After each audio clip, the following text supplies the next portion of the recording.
আমরা দেখতে পাই যে বিবিএস এর সর্বশেষ যে রিপোর্ট জেলাভিত্তিক জরিপ, সেখানে বাংলাদেশের প্রথম সারির 10টি যে দরিদ্রতম জেলা তার মধ্যে জামালপুর হচ্ছে একটি।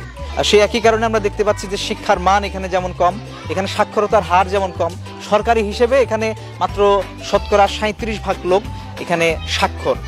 আমরা জরিপ করে দেখেছি যে এই পাড়ায় প্রাথমিক বিদ্যালয় থেকে ঝরে পড়ার হার 70% মতো, অর্থাৎ 100 জনের মধ্যে 70 জনই প্রাথমিকের গণ্ডি পেরিয়ে হাই স্কুলে যেতে পারে না। আমরা এই ঝরে পড়া ঠেকাতেই এই উদ্যোগটি নিয়েছি বর্ণপাঠ স্কুল।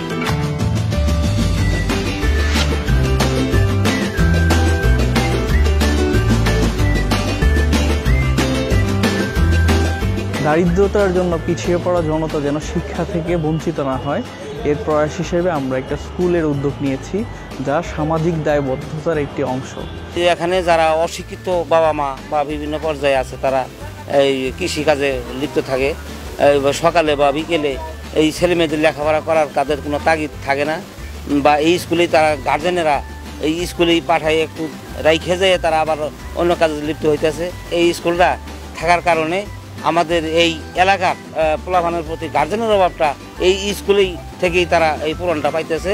আমাদের মূল উদ্দেশ্যটা একটা শিক্ষিত জাতি গঠন করা, যেটা শুরুটা হয় শিশু থেকে। তাই আমাদের মেইন টার্গেটটা আমরা দিয়েছি শিশুদের দিকে।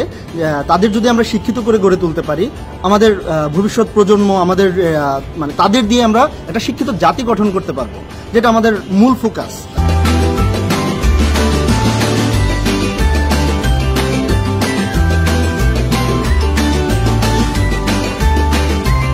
আমরা চাই যে একটি শিশুও প্রাথমিকের স্কুল থেকে যেন ঝরে না পড়ে, শিক্ষার অধিকার থেকে যেন বঞ্চিত না হয়।